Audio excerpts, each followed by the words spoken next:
Okay, calling to order the Joint Committee on Ways and Means and Hawaiian Affairs. Today we'll hear from the Department of Hawaiian Homelands who will present their supplemental budget requests. So good morning. Good morning, Chair De La Cruz, Vice Chair Moriwaki, and Chairs Richards and Mamusao. My name is Kali Watson. I'd like to first thank you for allowing us to testify today and introduce the people on the table. We have Kalani Franda, head of our Land Development Division, and Katie Lambert, Deputy Director. And in the back, as well as people coming in, is our staff. So if you have any more specific questions, I'll call on them to answer the more specific type questions. We did submit our testimony. Rather than going through the whole thing, maybe if I highlight it, if you don't mind, then also, can you send up the over here? Yeah, okay. And then also, in addition to that, I believe this thick, kind of like a brochure that gets into a lot of details, but I think puts it in a good line regarding the Act 279 and how we're using it, especially if you look on page 11, which is kind of a summary of all the different projects, 28 projects we have, as well as how we use the 600 million, which has totally been encumbered as of last month. It not only shows projects by island, but it also shows the number of units that will be generated, as well as a schedule when we anticipate the construction for that particular project to start, as well as the occupancy to be completed. As you see on the bottom of page 11 on that handout, we've basically spent a little over 511 million on infrastructure. And then with respect to acquisition, because of the need of for better lands, less costly to develop in gooder, better locations, we did acquire some lands which were allowed under Act 279. So we spent about little over 52 million for that, and acquired about 556 acres. And then in addition to that, we used some of the Act 279 money for financing and beneficiary services, about 36 million. The next page also kind of gives a good summary of, with respect to islands, how much of the Act 279 was spent per island, as you can see. And then on the green, it is the remaining costs of budgeted for a particular project in total. I would just point out to the right side, which kind of lays out the expenditures and use of funds. We highlight in red the amount of monies that we would need in order to complete the projects. But you didn't really spend it yet, right? It says there you only spent 120 million. Yeah, we've only, but with construction and development, it's usually progress payments. So the monies are spoken for, but they're not spent. Yeah, they're only 120 million. Yeah, so when you're saying we're spending on island and all, it hasn't been spent yet. No, but it's encumbered. We have a contract, we have a developer agreement, we got a deal. Like, for example, in Kaulukahai, where we have over 1,000 units. I just think that it's not clear. It makes it appear that it's spent.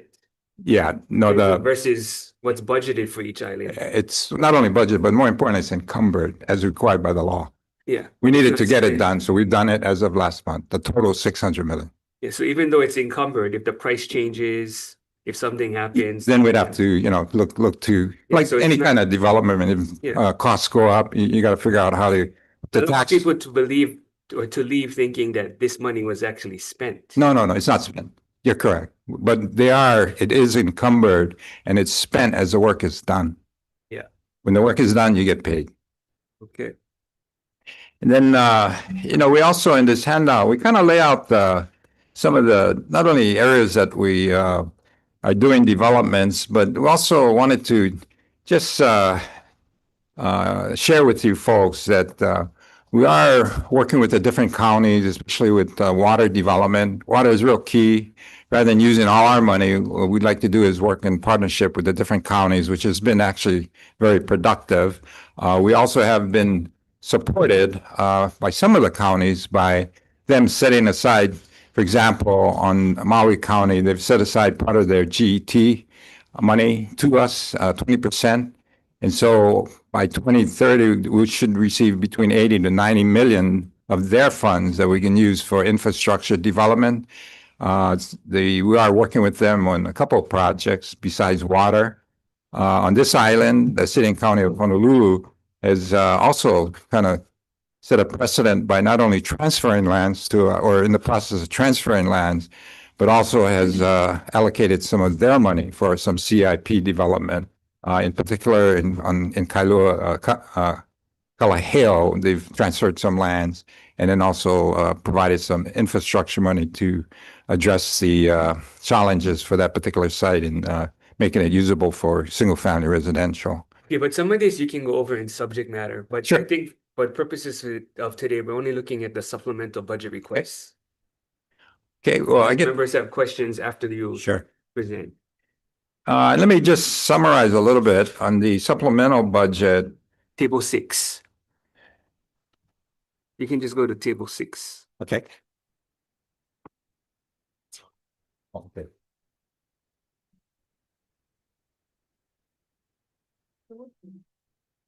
It's Okay. Katie, you want to take that? what page is Sure. table 6? 87. 87. Tape. No, right there, just go to table 6. Yeah, there's only one page. Yeah, go ahead.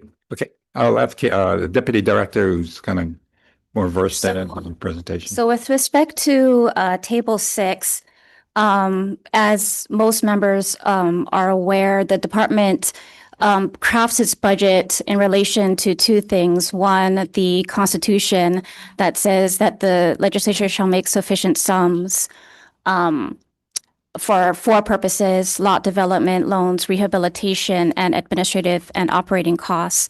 And then there's the Nelson case, which beneficiaries brought against both the state and the department.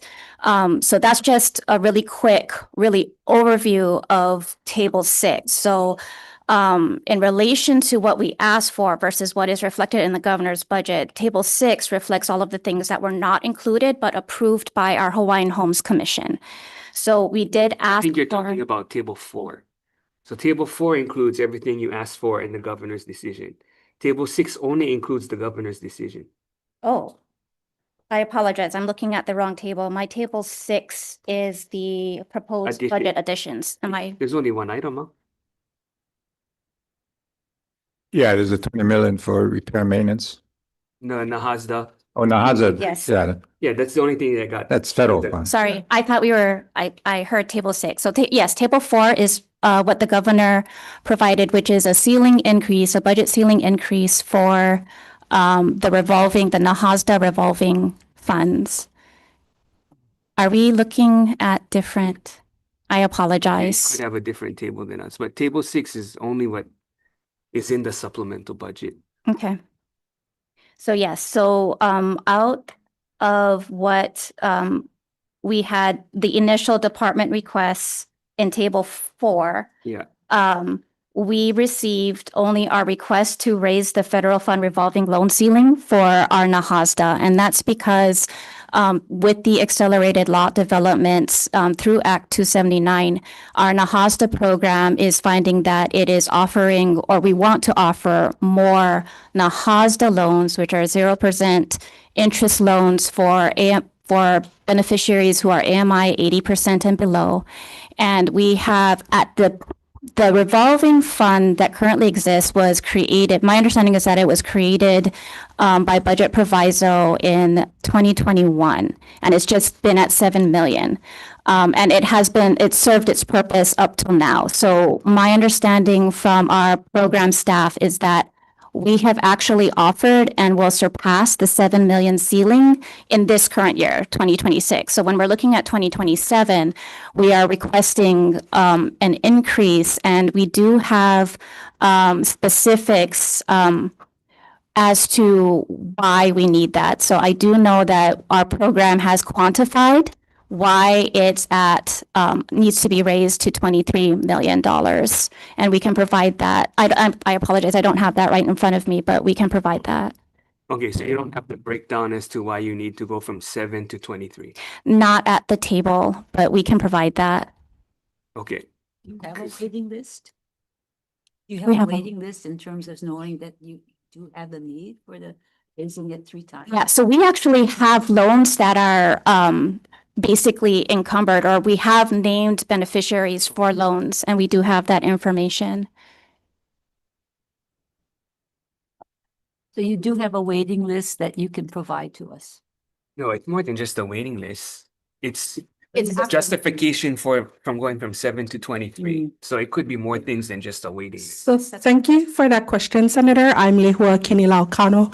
I oversee the NAHASDA program for the Department of Hawaiian Homelands. So between July and October of this year, we did 10 turnkey homes in Pu'uhona and one demo rebuild in Waimanalo. That total price is 6.9 million. That just took us to October of this year. So for the rest of this fiscal year to June 30, we have 9.5 million to finance 18 additional homes. These people already signed purchase and sales contracts in Pu'uhona. And we need 4.8 million to finance 8 homes in Ka'ulo'aka'i, so 14.3 million by June 30 of this year. Then for the next fiscal year, 2027, we have 31 million that we need to finance 9 additional. That's going to wrap up our Pu'uhona homes will be done by the end of this calendar year. December 2027, we have 5.2 mil, and we have 25.8 million for 43 homes in Ka'ulo'aka'i. All of these families are 80% and below. Historically, probably would have been passed up, and that's why the NAHASDA financing is super critical. So we're asking to increase the loan ceiling because we have the funds. It's just a matter of being able to disperse those funds to these families.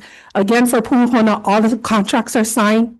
For Ka'ulo'aka'i, they're in the process of completing contracts, so the families will have contracts signed for these funds.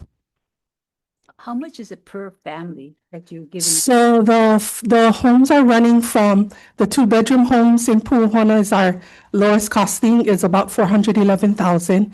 The 5-bedroom is 699,000. So, but again, we keep it very affordable. It's 1% interest rate loans to these families.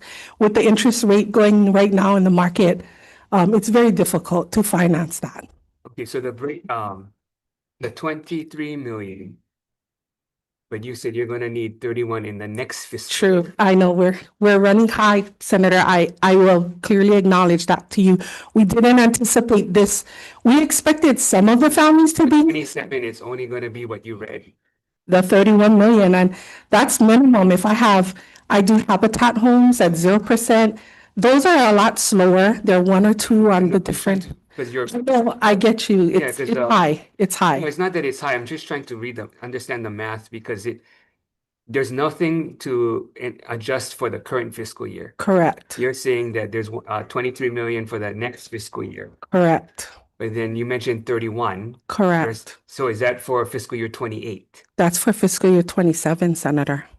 I get you. I understand. I understand you guys. At the the original time, request- At the time we put in the request, we didn't have all of the awards and how many families we would be helping. I did not expect that 51 of the 115 homes in Ka'ulo'aka'i would be financed with NAHASDA, Senator. So we worked with the best information we had when we Okay, so prepared the that budget. request should be 31, not 23. Correct.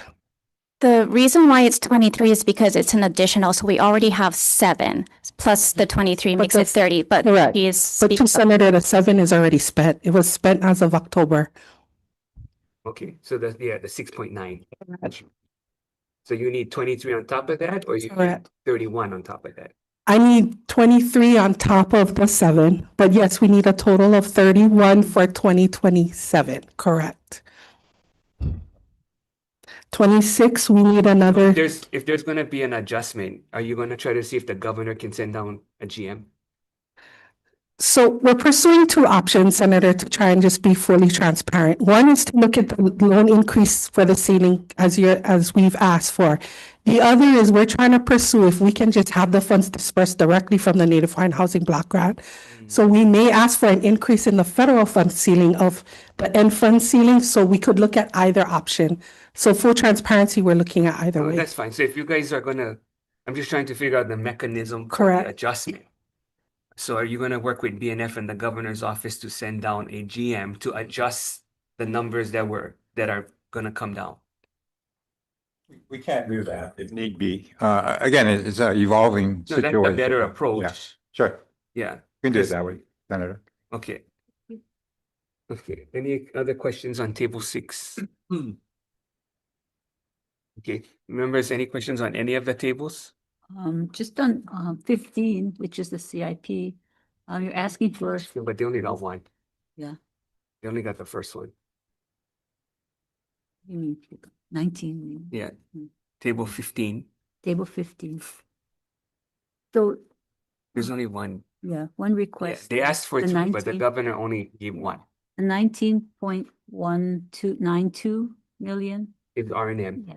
Yeah. R&M, can you give us some of the breakout of what you're gonna be doing? You don't have to do it now, but as a follow-up. Yes, we have that. In fact, I think it might be one of our attachments to our testimony, but we can certainly Oh, give okay. that to you.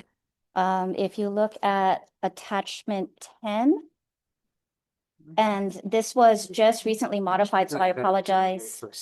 If there's a discrepancy between what I'm sharing and what you have in front of you. Your attachments are Yeah, different tables versus the budget. yeah, work I that you get. Yeah, apologize. no. So yours is table 10 for the breakdown on you. In our testimony, we have attachments referring to what was approved by the Hawaiian Homes Commission. So that would have that should have our breakdown of where we got to 19.192. So attachment What's 10, the table? Oh, yeah, attachment 10. yeah, attachment to our testimony. I apologize, not table. Attachment 10? Page 80. Yeah. Oh, page 80. Yes, I don't even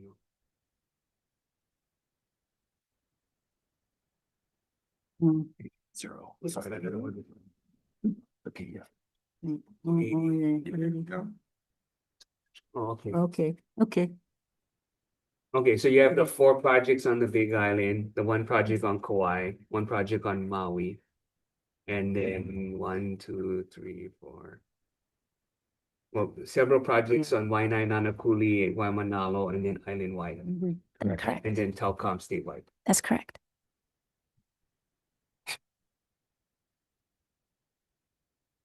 Any other questions? Josh, So I guess the question is are these to get them to standards so you can turn them over versus, just holding on to it?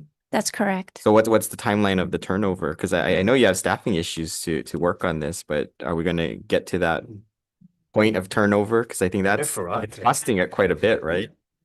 can get that. So we have a staff of 4 that are working on these particular projects.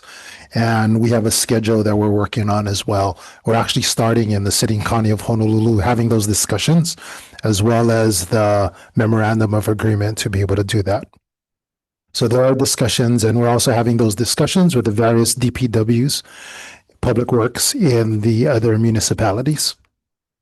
Our hope is so we're doing 2 things. One is in the new projects, we're making sure those are turned over at that particular time. The ones that are aging communities, we're working on a schedule to be able to turn those over within the next 3 to 5 years. But of course, we're looking at a statewide basis. So we're working on the process and the systems in the city and county of Honolulu first. So what's the timeline of the turnover, you think? So we are pushing for the 3 to 5 years for these, but we anticipate it's going to be a little longer, closer to 7.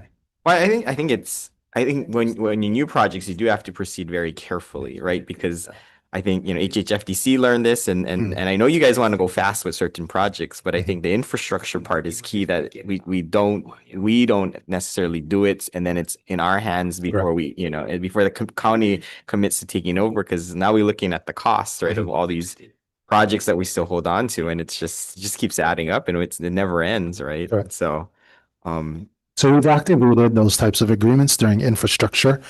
And we did that recently in Kona with one of our villages in Laopua. And we also in the process of doing it in Puhona. yeah. Okay. Well, I think we gotta keep focus because Yes. I think it's a big money drainer for at least for Yeah. the state. But you know, hopefully the counties will take responsibility. Thank you.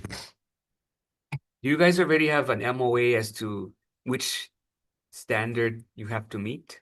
Because I hope they don't keep moving the goalpost. So that has been the challenge over the past several decades. Yeah. Is it does move, and all of it is based, of course, on not only on county but national standards. So we are, as I had mentioned, in the city and county of Honolulu, using that as a template, so we can establish that particular set of codes that we need to meet for that particular item. So we're starting off with, we have the more of the low hanging fruit, where roads as well as street lighting, and of course the other stuff is a bit longer. Yeah. Sidewalks, or Correct. gutter. Yes, But each project has a MOA with the county so that there's at least an agreement and the standard of the year of a certain year that you guys are gonna try to. that's the discussion we've been having as we build out the infrastructure with the particular municipalities. Because that's the one way they can not have to take it. Correct. And we hold them to that because we have a set of standards that we've already established. Those MOAs gonna be complete with the counties. Continually do that on a project by project Yeah. basis. But each project should already have a agreed set Yes, standard so that you're not, because if not, you're making the improvement. They're like, oh, too late. Now Right. it's supposed to be 2012 standards or 2018 standards. And then you make those standards, oh, too late. Now gotta be 2020 standard. Right. You know, they can keep changing it. when we establish the development agreement as well as procure the particular contracts with our GCs, we've been establishing those bases. But I would, before we put more money into that, I just want to make sure that there's an agreement on the specific standard that they're willing to accept. Because if not, we're gonna put in money, they're gonna change the standard, you're gonna come back, ask for more money. Right. And then we give you the money, then they're gonna change the standard, then you have to come back again, I mean, we're in this. Correct. So we've established the items that we're addressing right now. Those are the ones that we're working on for those particular MOAs, as I mentioned. If you can give us a copy of some of that. Sure. When we have the WAM briefing with the counties, then we can follow up with the mayors on these MOAs. Thank you. Will do. And then we can ask them publicly. Mhm. Because that's not fair to the state or to DHHL. Correct. So we've done that, and some of it, as I mentioned, really is itemized because it has different schedules, timelines, etc. But we do want to establish those. We've established MOAs with So the some water are departments. bifurcated on standards. Correct. Oh, wow. Correct. Yeah. The road could have 1 year. No. The sidewalk a different year. It's an established standard that both sides agree, both the counties as well as the But department. it's not the whole development. No, it's not bifurcated in phases. It's bifurcated more of the particular item itself. But so we're trying to address on the whole project. Right now, it's more like if we're talking about sidewalks, we're going to do that MOA on that. If we're talking about Wow. water and wastewater, Development 1 year standard. So there's. yes, Wow. just makes it much easier if we're able to establish. And as you mentioned, you want to have a different standard on each phase. So, for example, on Kolo Kahai, we have 4 phases Yeah, but and that's what villages. going forward, right? Yeah. I'm trying to figure out what about other things when, because Oh.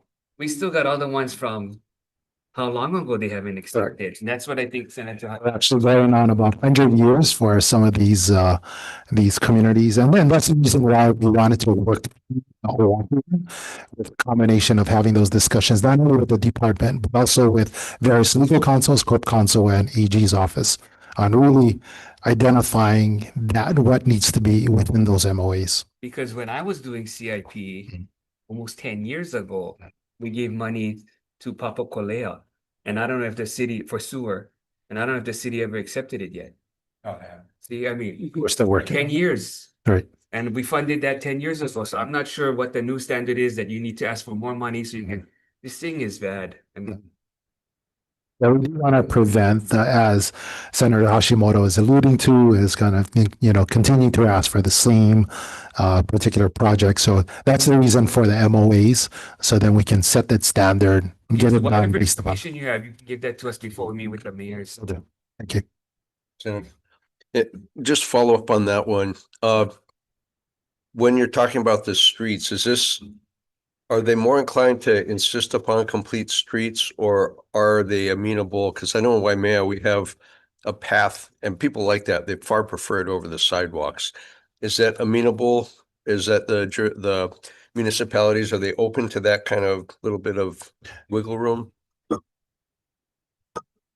Yeah, it really depends on the project, huh? If you're in a kind of a rural area where sidewalks really don't make sense, especially on the Big Island, they are a little bit more amenable to that kind of waiver. And, we get assert that we don't really need to do that, but we'd rather have an agreement.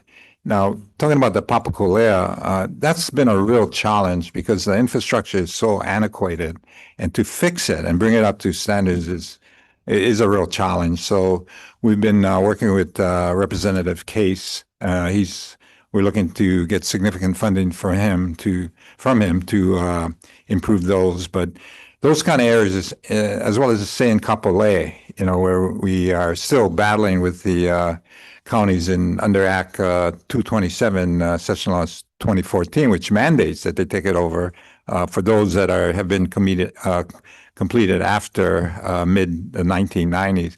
So those are the ones that we're having challenges. So we'll get you all the information, and then maybe you can kind of encourage those guys, because they do kind of move the goalposts a lot on us. I appreciate that. Thank you, Director. Any other questions? Okay, thank you.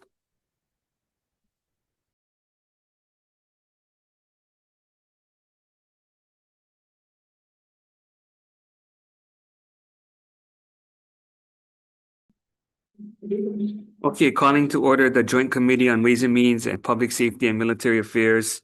So we're first going to hear from the Department of Corrections and Rehabilitation on their supplemental budget request, and then we have other departments that will follow. So good afternoon. Aloha, Chair Dela Cruz, Chair Fukunaga, Vice Chair Lee. I'm missing Moriwaki, but anyway, members of the committee. So we can keep this short because you actually don't have any operating budget requests that were approved by the administration, right? We have one. Oh, you have one. Oh, yeah, that's right. We have one. Okay, so what you're saying is, No, not, but I mean, I guess there's no new money. Yeah. Yeah. So what you're saying is, don't need to even summarize my testimony? Oh, you can if you want. Oh, but if it's not necessary, then I won't go through the Okay, process. you can just go over the transfer and just explain why you. Nice of you. I wanted to say thank you, and that I'm not Tommy Johnson, but my name is Melanie Martin. I am the Deputy Director for Administration with the Department of Corrections and Rehabilitation. Our director apologizes for not being able to be here. He really wanted to be here, and so did I. But No. You're doing a good job so far. about our chair. So anyway, he can't be here, but anyways, I was going to summarize my testimony, but Chair Dela Cruz, if you Yeah. want me to just get to the point, that's Yeah. fine. What we're doing is we're requesting 35 new positions in our healthcare division, program ID 421. And that really is to complete the Optolender lawsuit, the settlement agreement, as well as to provide for additional needed medical staffing. So that's what we're doing. Oh, so it's okay. So for us members, it's in table 4. Thanks. It's it says, you'll see it. The initial department request was 35.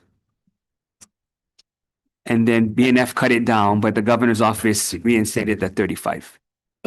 So that's for PSD 421. 421. Yeah. And what we're doing is we're transferring, trading off from the program ID 808 as well as PSD 900. Yeah, so it's a revenue neutral request. Thank you. I was looking for that term, revenue neutral, or cost neutral? cost neutral. Okay. Any questions? One Oh, go follow-up. ahead.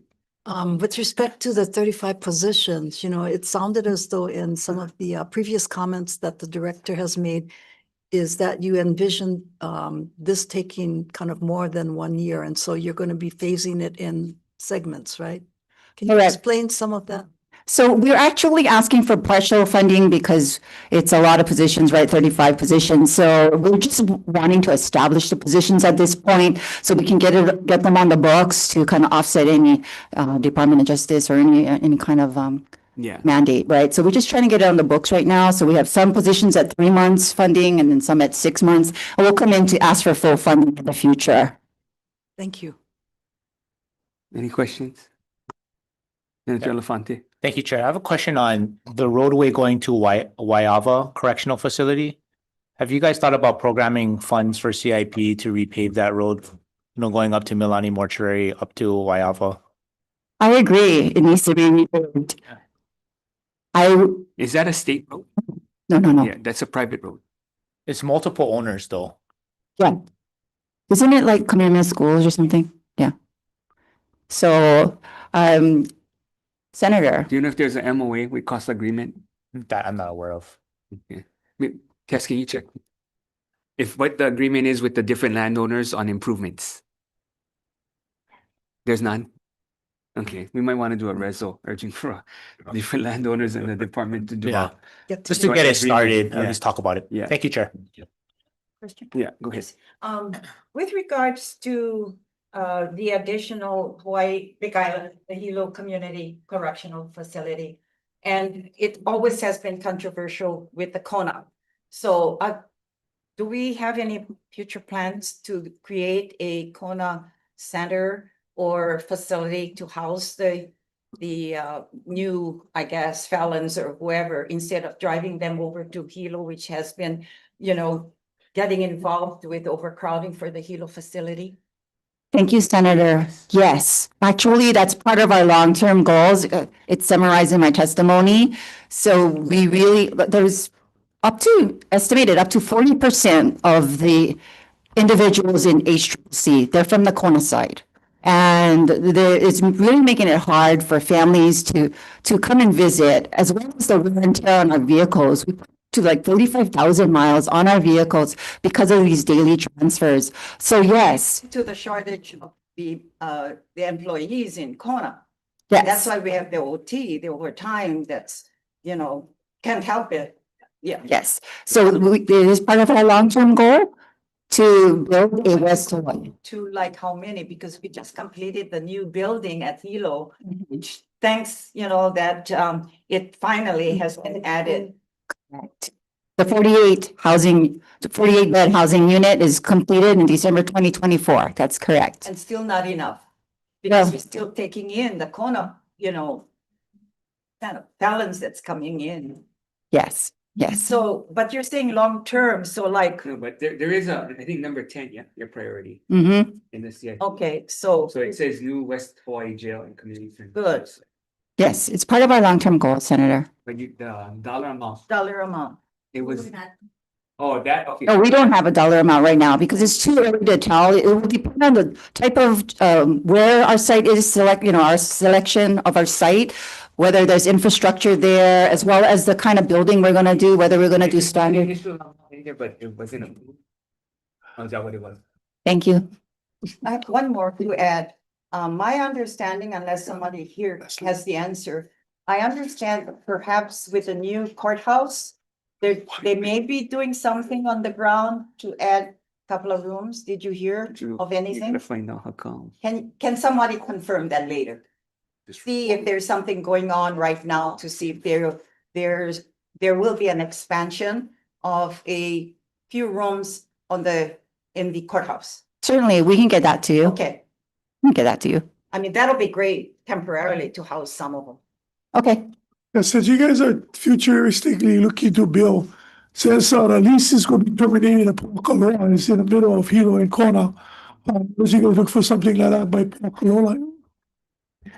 Okay, any other questions? Question, Yeah, sorry, really quick with regards to the overtime.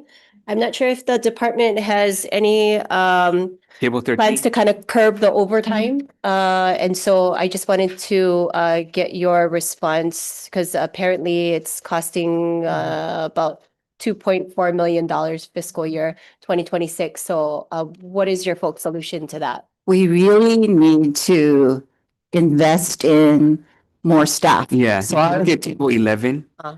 You can see the vacancies and but you guys are, I see the commercials. Yes, so we have a very robust recruitment campaign going on now. We're doing TV, we're doing video, we're on the buses, Skyline. And we also are looking to boost our retention efforts as well. So we're investing in staff wellness so that we can staff up our facilities and minimize this overtime. And I'm going to be honest, so sometimes it's the ACOs themselves. I mean, we have a lot of individuals out on FMLA, on workers' comp, and so that drives up the overtime costs significantly, Senator. Quick follow-up. I know the overtime cost is a big concern, but at the same time, the director's testimony did talk about, boosting a lot of the training sessions, et cetera. Has your department looked at what Honolulu Police Department and Department of Emergency Services at the city has done, where they seem to be embarking on a program of both initial, training and development as well as retention bonuses, which may hopefully improve the ability to retain those who are experienced, as well as building a much stronger workforce. Certainly, a few years ago, Director Johnson communicated with the Department of Human Resources Development to put out their retention bonuses as well as longevity pay. And it would depend on the number of years that they were actually working in the facilities, and they would get a longevity pay. And we can certainly revisit that, Chair. Okay, can you send us some of the background information that your department submitted? I think that'll be helpful because in the long term, with 28% vacancy level, it is hard to catch up. That's, it's sort of like Director Lambert talking about how hard it is to be able to compete when at the next booth, in a recruitment fair, what HPD is offering is so much higher than what DLE is offering. So I'm sure that, for this department, it's even more pronounced. It's the same with us. It's the same because HPD, for example, Even though Bill. HPD, DLE, for some people, they perceive that as like a step up from corrections. But anyway, sure, we can provide you with that information, Chair. But I wanted to tell you that for us, we really ramped up our training efforts because in 2023, we only had 4 training classes, academy classes, and the academy was 11 weeks long. So in 2024, we reduced that to 8 weeks, and then we had, six academy classes, and in 2025, we had 8, including 3 on Hawai'i Island. So we're really, really trying to staff up, and it's really difficult. It really is. And the pay, of course, is not as high or lucrative as, say, maybe police department because they have all of these incentive pay right now, like bonuses. So, yeah. And I don't know, do you guys want me to go over the CIP, the additional request for CIP, the 45 million? No, unless people have questions. Sure. Pilati, what's the administration's plans going or increase the the programs and adding to future population? Well, The reason I brought it up is because there've been so many changes at Kalani. Now, there was a program with agriculture, and they had a thriving agriculture, growing vegetables and whatever. They were also had purchases made within the community and to the schools. All of a sudden, we have a change in warden, I guess. All of that collapsed. And those that were working and managing the fields of vegetables growing, everything disappeared. We have new directions. So very concerning, but also it's such a huge facility And I hope that this committee can visit because we have so much acreage there. We can increase the capacity and send some of your overcrowding here on Oahu back to Kulani. With respect, I just visited the farm at Kulani and it's a very robust program. They have the individuals in custody working the farms. We have hydroponics, they're growing lettuce and, Back into. I mean, we still have it. Yes, yes, yes, yes. Good, and And it really is thriving. So, I mean, they feed the individuals in custody there and at HCCC. And I believe some of it goes to the community as well. So we really do have a farm there. okay, so it'll continue. Yes. Okay, they need help. Are they asking for monies or anything to increase, their, I guess. No, not this supplemental year, Senator. All right, thank you. But hopefully the committee can. Question. Oh, shucks, I thought I was gonna talk about the kind of, but anyway, yeah, so the question is, I know you guys talking about, filling the positions, yeah, and then the pay, but it's also the environment. You guys having the classes, but the facilities, we all know is falling apart. Over the years, nothing was keeping up or even being fixed up at the place. So what are we doing with the ones that right now, you guys are still having corrections, working 18, 15 hours a day? I mean, we talked about that over and over and I'm getting calls again. So how are we gonna minimize that in the sense of you guys recruiting and try to attract people to come when you have this kind of overwork workers as it is now? So wait, you might want to take a look at table 15. So table 15 has all the different CIP requests for all the different facilities of what they're trying to do so that they can improve the different centers. The living and working conditions of our facilities, and that's why we're requesting 45 million additional funds. Yeah. So they got some monies, I'm sure. When I looked at the CIP lapses on table 16, there are none. So they're working on the list of projects they got last fiscal year. And then now they're asking for everything in 27. Because is it the high security on Halava, is it closed? High security site? The special needs facility is closed. Yeah. So last year they got 28.5 million for the healthcare unit at Halava. Any other questions? Just one. Thank you so much. I'm sure we can get into the substance later on at a different point, but when it comes to just overall cost and effectiveness of programming that ultimately can help or detract from applicants wanting to work in a place, have you guys looked at some of the models that other countries, other states, other systems employ that seem to be really successful changing these dynamics that we're facing here?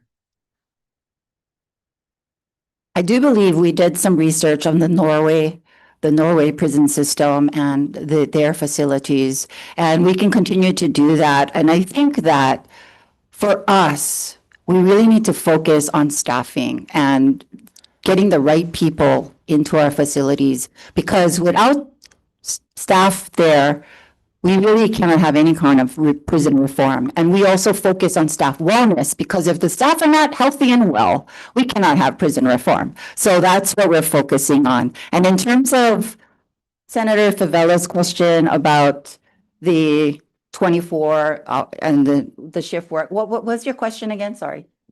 Well, the question is, how are you gonna end up recruiting when the people that you bring in already, and it's already going around the community that you guys having overwork and not safe environment for the correction officers in the facility, because you guys don't have enough manpower, which is understandable. But again, you guys are shutting down units and areas that's not making the public or ACO safe, and this is coming from them. So again, so it's not made up, even though you guys gonna say that's not true. It is true. They're overworked. How are you gonna attract people like that when they can go to the new law enforcement and HPD? Even if we bring up the pay, even if we bring up the kind of facility and the morale and the leadership that's running within the prison is not doing a great job. That's the problem right now. I'll just close up by saying, we had a good opportunity, a few of us, to go to Norway and meet with their folks and go through the whole tours of the various facilities and operations. And it was impressive, not just because they were able to reduce recidivism from 70% to like 20% or something like that. But they said the most amazing thing, which was kind of eye-opening for us, was that it was actually a paradigm shift in the culture of ACOs and, you know, operations and all that, which completely changed who was applying for jobs and ultimately changed the interest. And now they got, like, you know, more people than they have positions for and all that sort of thing. So I'd love to follow up later on. But anyway, it's been a huge impact on their budgeting and programming and how they do their stuff. So thanks for. Thank you. Thank you. I agree. Okay, any other questions? Also, Chair, I don't need to go through the 45 million. No, we have it on Okay. table 15. And we can see the one item that, I guess that's the West Hawaii, that was not approved by the administration. The rest were all Okay. approved, yeah. Okay. Okay.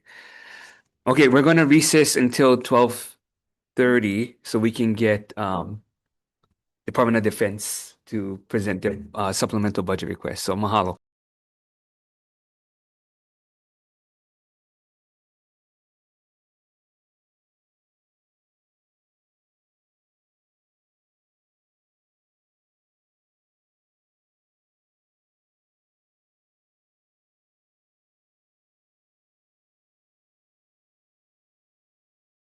You'll be convening. Okay, next we hear from Department of Defense, who will present their supplemental budget request.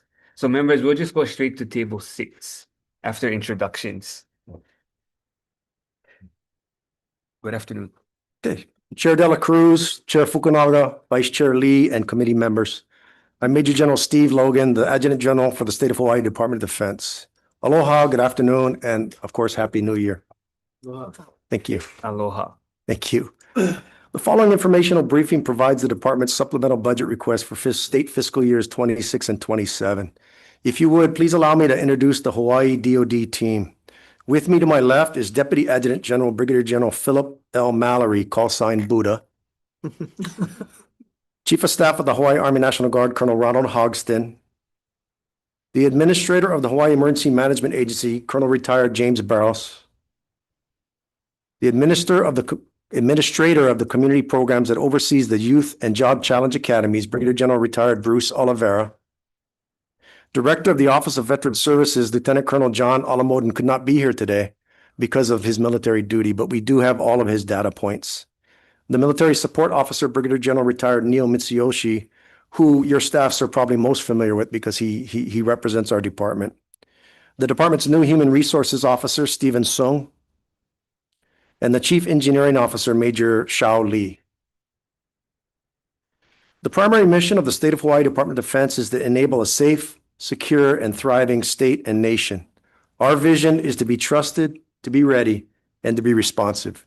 We're a very small department with a relatively small state budget, but it's important to highlight that although small, the State of Hawaii Department of Defense has a significant mission, and that matching state funds, which accounts for approximately 34% of this year's submission, provides access to significant federal funding that equates to approximately 66% of its annual budget. Our main effort for fiscal year 27 is to execute Exercise Vigilant Guard 2027 to enhance our ability to defend Hawaii against natural and non-natural emergencies and disasters. Current events around the world highlight the need to prepare now for crisis or conflict, and recent events surrounding the South China Sea, North Korea, Taiwan, and most recently Venezuela further amplify that need. The department requests a lean budget of $38.4 million approximately in state funding for this fiscal year. These funds facilitate approximately $75 million in matching federal funds. The funding would also enable the department to manage 373 open project grants, projects against approximately $3.1 billion in federal grant funding. The major adjustments contained in the budget request focus on sustainment. These adjustments include, and I think this is where we're going to start on table 6, about $284,000 in federal funds to add 4 federally funded positions. The Department of Defense is not requesting any additional general funds for these personnel or operating costs. 2 of these will be maintenance personnel on both Maui and Kauai. One's an engineer and one is a conservation manager. for the Hawaii Army National Guard to make sure that we're compliant with all environmental laws. For Table 15, the governor's budget approved 5 FY27 CIP project requests totaling $51,250,000. This includes $27,400,000 in general obligation bond funds to match $23,850,000 in other federal funds. Included within the $27.4 million in general obligation bonds funds is a Department of Budget and Finance adjustment of $1.5 million for HAIMA for the state-wide refit or retrofit of public buildings with hurricane protective measures. Additional project details are provided in Table 15, CIP. If there's no questions, I'll move on to some of the departmental vacancies. No. Yeah, go ahead. Question. Yes, and thank you. Happy New Year to all of you. Whatever happened to the plans for your building, for the office, the president office, that we needed a building for, I don't know how many years ago, plans for a new site? I believe you're referring to the EOC for the Hawaii Emergency Management Agency, Senator? Yeah, we felt it wasn't prudent to submit in the supplemental year here, and that may be revisited next year. Okay, I think that was quite something that was on the table for I don't know how many years. I visited when I was overseeing DOD as well years ago, and just a need is there. Yes, ma'am. It is a represented need for the department, but it is quite a heavy lift. Is that going as to be far your as CIP funding. request? Okay, then I don't know why you're asking. Okay, all right. I just worry with a facility that takes care of all of your communications. Thank you. It's not like I didn't try. No, the CIP should go to the. No, I tried. I put CIP in. No, the new chair, Senator Fukunaga. Then it's going to end up in Makiki side. I'm transportation. Okay, but chair, we sorry. can see the vacancies. Anybody have questions on any of the tables? I have a question Yeah, go for ahead. Administrator Barros. Go ahead. Let him take this. And thank you to the TAG and DAG. Appreciate all your work and your staff. Thank you, Senator. Administrator Barros, with the changes to FEMA in terms of your personnel and funding, do you guys have enough in what you need if we're not sure of what the headwinds might be for federal reimbursement as it relates to FEMA? This year, we're pretty comfortable this year. Okay. I think going into this next iteration with FEMA and their 2.0 and where they're going, as they're cutting staff currently this year, we'd probably go into the next budget. The next biennium. Yes, sir. Okay. Thank you. You know, on table 13, the third to the bottom, it says major disaster fund rollover. The overtime percent was 96%.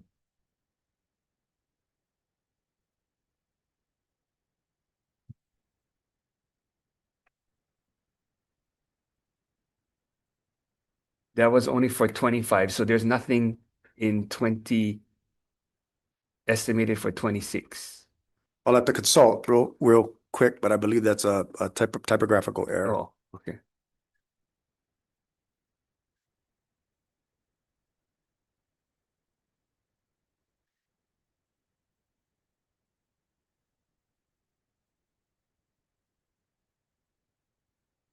This is 25. Is it, if not, you can just send us a corrected.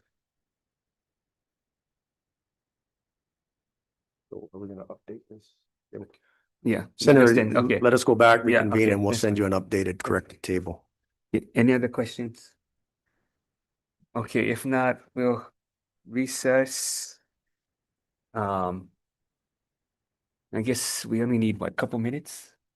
5 minutes? Okay, we'll recess for 5 minutes so that we can hear from Department of Law Enforcement. Thank you.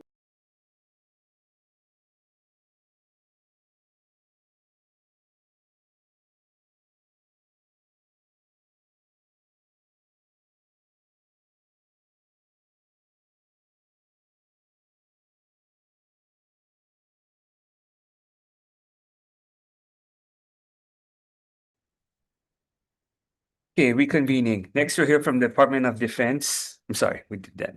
Department of Law Enforcement, who will present their supplemental budget request. I think they only have one. So good afternoon. Good afternoon, Chair, Vice Chair, members of the committee. My name is Mike Lambert. I'm the Director of the Department of Law Enforcement. With me today is the Deputy Director of Enforcement, Jared Radula, Deputy Director of Administrations, Ernest Robello, State Fire Marshal, Dory Booth, Executive Officer, Brandon Asuka, Finance Manager, Russell Fong, Litigation Coordinator, Laura Mayashiro, Human Resources Officer, Jennifer Igami, Budget Analyst, David Tran, and Legislative Analyst, Kathy Seal. So the Department of Law Enforcement is responsible for courts, airports, harbors, executive protection, state narcotics investigations, criminal investigations, Office of Homeland Security, and the newest additions to our responsibility are fireworks and ag enforcement. This year, we made great strides in moving the new initiatives. We did a lot of community engagement for the ag community to ensure that somebody who's going to take those investigation seriously and follow up on that. Fireworks, we did well on the importation side. We were able to recover 121,000 pounds, and we still have to weigh 3 more containers. That resulted in 5 felony arrests. We executed 23 search warrants, and we began 8 nuisance abatement cases against property owners. I will acknowledge that we got to get better at giving tickets, and I will work with the counties to ensure that whatever shortfalls came that evening, we look at it and we get better at it moving throughout the year. If you guys, we have our KPIs on and our indicators on page 2 to 10. If you guys have any questions on that, I'll be happy to answer. On page 11, into our priorities 1, 2, and 3 have to do with our state narcotics responsibility. What we're asking for is to increase the ceiling limit of the revolving fund. The revolving fund is paid for through the prescription drug program. But as costs for training and costs for testing increase, we have to increase the ceiling for us to accommodate those expenses. For priorities 4, 5, 6, and 7, that just has to do with moving positions between program IDs, but it's a net zero, no increase. And for 8 and 9, that has to do with the Department of Law Enforcement having the attached agency of the Fire Marshal to move money that was going to Department of Labor into the Department of Law Enforcement so that the Fire Marshal can actuate her function. I'll open up to questions. Any questions? Okay, if not, recess. Oh, adjourn. Oh, you have one. Okay. You must be good. I show up to you guys' meetings, right? So. So I just wanted to double check, right? I think congratulations on the work that you've done for your fireworks enforcement. Do you have enough funds to continue the task force into this next year? And you know, I think what we need to understand is what are the resources that you need to continue the momentum? Because I think, you know, part of it is there was a lot of hype, you know, you were on the news, but then I think as a result, I don't know, I hope there's people going to get tickets in the mail, because if they're going to be like, okay, it was just hype and then nothing actually happens, then we're going to go back to square one, right? And so I think we as a legislature and the policymakers need to understand what are the next steps that we need to do to make sure that you're successful in your next steps. Yeah, no, I appreciate that that question. So the 8 nuisance, so for the video that we took via drones and what we were able to observe on the ground, the issue was that people were playing a little more cat and mouse with us this year. So what they would do is what we saw there on the street, and I did work that evening, and this is my account, is that they would run out into the street, light up real quick. It would grab the attention of the drones, and when the drones would fly over, they would all run back into the party. So that's why we weren't able to give tickets. And what we did was, because I was out in the field, I adjusted those investigations against the property owner. So for those that aren't familiar with nuisance abatement, the first thing that you have to do that civil process is to give the property owner an opportunity to abate. So it's not a toothless thing. It's a tactic that I use against game rooms when I was with the Honolulu Police Department. So although I couldn't prove who lit it or who was in control of it, the good thing is through civil process, I can still actuate action against the homeowner. So those are the kind of things you see. Tickets are great. It's a great way for law enforcement to show the community that's not something we support, but it's not the only avenue to correct behavior. I think that once we get the indictments of the 5 importers, we think that on the importation side, it'll start to discourage people from wanting to do that, because a lot of them are facing B felonies at this point. So Funding wise, I think it's good.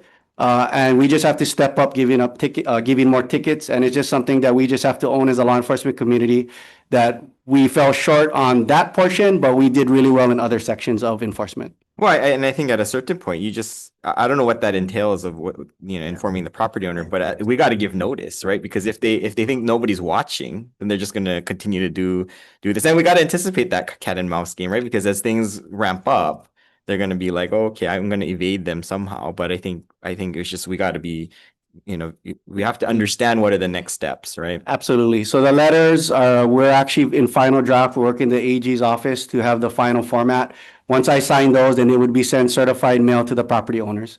And we would be more than happy to report on that. We still have about 20 hours of video to review, as well as the tip lines. So if the tip lines were if we feel like the tip lines were credible, in other words, they showed photographs and whatnot, we may be able to serve nuisance abatement warnings on that, the strength of that as well, as long as we believe that there's a preponderance of evidence that the property was in violation. Right. And then I sent this to your office already, so you probably are well aware, but I think people were calling the tip line and they couldn't get through. So we need to fix that, because I know when I read some of the reports, you're basing where you're being located based on the tip line. And I think people need to understand that, right? Because if they know that if they call in, it's going to be used, I think more people would probably call. Absolutely. So good news is the message went out that it existed. The bad news was that we have to broaden our contract with the vendor so that they have more live lines available, particularly at peak time. So this was year one. There are definitely some definite growing points for us,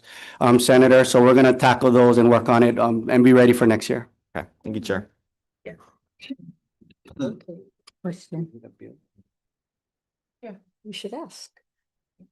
Michelle, Then- and then me. Okay. Yeah, I have a comment and then a question. So I live in Mililani, and I will tell you that compared to previous years, my area was fairly quiet. So I think some of the people got the message. But my question then is, how do you penalize the carriers, whether by air or ship, bringing in the fireworks? So a lot of times it would fall on the person that ships it. I don't know if I was trying to be creative and think how we would do that. But I think it's our energy is better spent on the ones that are actually facilitating it. We are in great discussions with US Postal Service. So some of the concerns was if we do controlled delivery, the liability of moving the package and, something happening. But the reality is that it's happening every day, and law enforcement shouldn't be afraid of that. It just comes, it's part of the job. So you guys will see a little more controlled deliveries. I think they did, I don't want to guess on the number, but we did do actually some controlled deliveries, and we did open up some potential federal cases on that.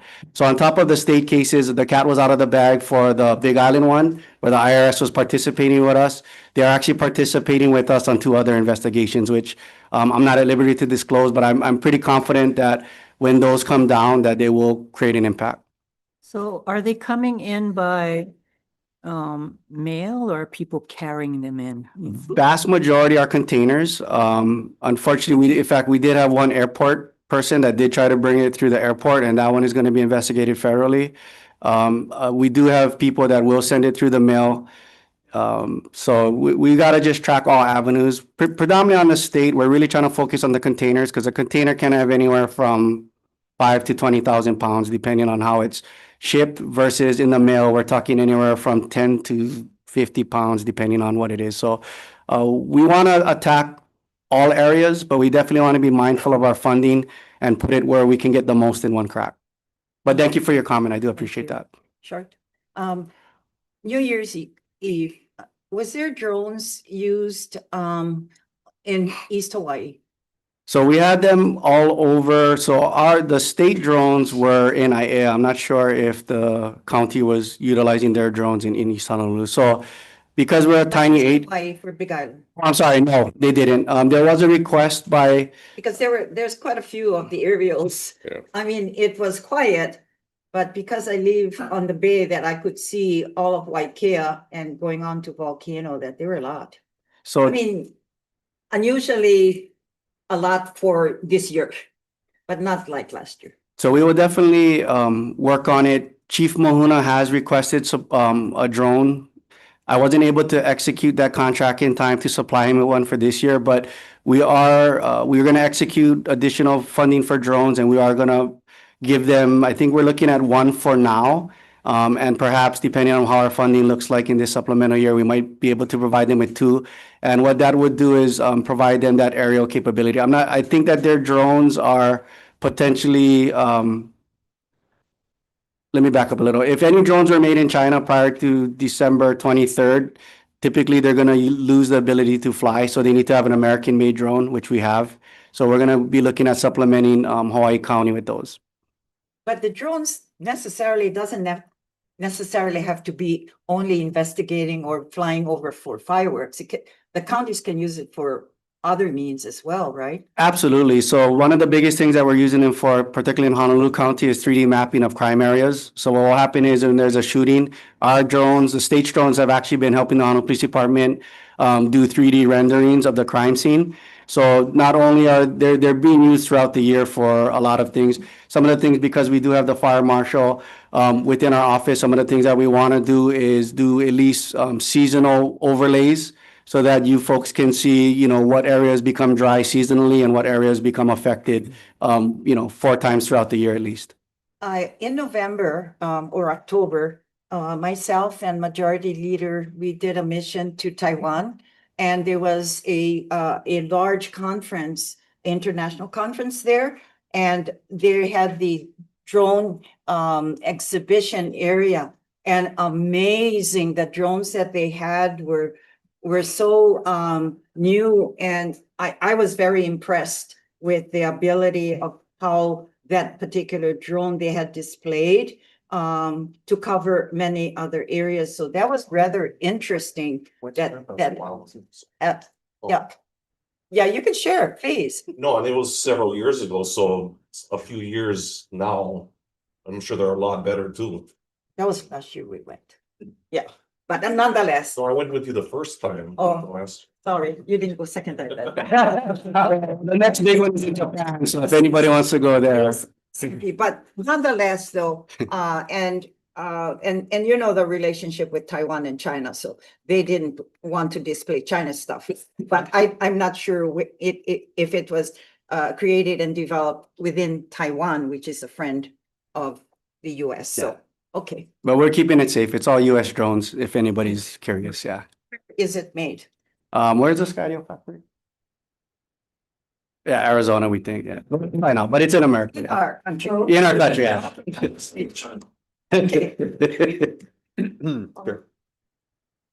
Oh, yeah, Director, shifting gears from fireworks to agriculture crimes. Spent a lot of time with you this last summertime. Can you expand on that and talk about your planning and funding for that side, please? Yeah, so, and thank you, Senator. You're a great help when we were trying to recover that mini cow. So thank you for your support there. So basically what we're doing is we want to utilize this opportunity to create the first aid police. We're working with DHER to create the specs. We've basically just stolen Honolulu County's explanation of what a police officer is, and we're just trying to mirror that at the state level. We know that takes time, so we've asked this for a special project so that we can get this started, pay similar to county wages, while we build out the position descriptions. The issue is that we just have to explain what would happen on years 3, 4, and 5, because as you know, we have money for year 1 and 2.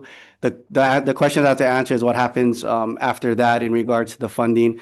We did try to do a night hunting out on Big Island. We pulled up empty, but we're gonna start to do those now that we're shifting out of fireworks. You guys should, hopefully we can get some arrest, particularly night hunting in our ag areas in Honolulu County and on Hawaii County, which the pilots were funded.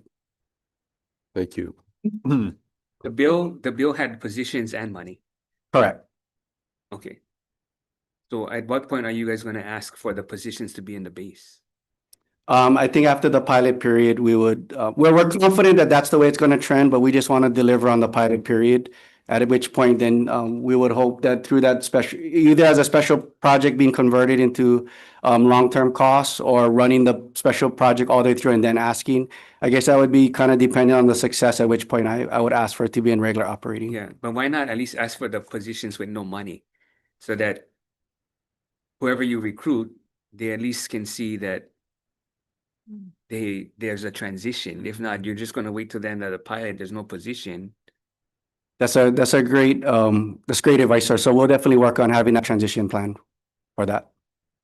And then, Thank you. With respect to your recommendations on recruitment and retention, in terms of what your department would need, do you need legislation to accomplish that, or is that through collective bargaining or any other combination of the two? So it's through collective bargaining, but perhaps there's a combination. So, we were trying to work with what we have this year, but it's definitely a challenge to recruit when I'm 25,000 behind the county. So, there's some interest on the House of introducing what I recommend is what I'm calling a base match. So at the very least, if we could have a 15,000 base match for any employee, because we have 89-day hires that commits 2,000 hours of service to the DLE, in a fiscal year, that they would receive a $15,000 base match retention bonus, at some point in the year after. So what that does for me from a recruiting standpoint is that we could actually post a job at being 70,000 after your first, year on service, versus right now our posters read 55,000 and the counties are showing at 79,000. And it's almost impossible to fill that gap. Understanding that the counties are much busier than we are, in general, I'm asking for us to be at least at about 10,000 less than the counties to acknowledge the difference in workload, but at a pay that I feel, being at the county for over 20 years and coming here, I feel like we are within $10,000 for what we do and what our responsibilities are. Well, we'd like to explore some of the legislation with you. Yeah.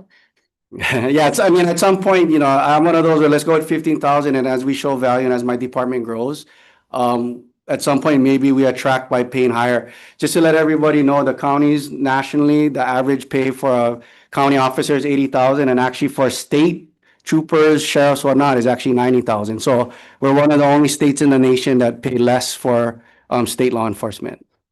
Thank you. Yeah, thank you, Chair. That was going to be my question, basically, with regards to the salaries, and because I didn't see anything in your budget about asking for more positions, and maybe it is because you folks are in the pilot season, but I would highly encourage you to maybe through a bill legislation, try to insert some sort of position or funding, because you folks are really kicking up a lot of momentum, and I really do want to see the program work and be effective, especially with the Safe and Sound program that we just implemented on the west side. So sorry, that was a comment. And my question is, with the Safe and Sound program, is any funds being distributed through DLE? Because I didn't see anything in your report about that. Or is it just support? So the goal for the DLE is for us to supplement support. So the support that we intend to give out to your constituents is through Director Sniffen has given us additional traffic funds to help to reduce the fatalities, on Farrington Highway. So you will see sheriffs out in patrol periodically, but we want to, again, the goal is not to get in the way of what the county does, it's to supplement. So we are in discussions with the county. What it would look like is to say, hey, we're having an issue around this school, and are you guys gonna be doing any enforcement in that area? And if they say no, then we're gonna go ahead and take that on. What you guys are gonna see in this coming year, again, through the generosity of Director Sniffen, is that we're going to focus around speeding around schools in the morning when kids are coming to school and in the afternoon when they're going home. And what you guys would see on the weekends and evenings is speed and DUI enforcement. Yeah, okay, follow-up question real quick, Chair. I apologize, it just prompted another. Anyway,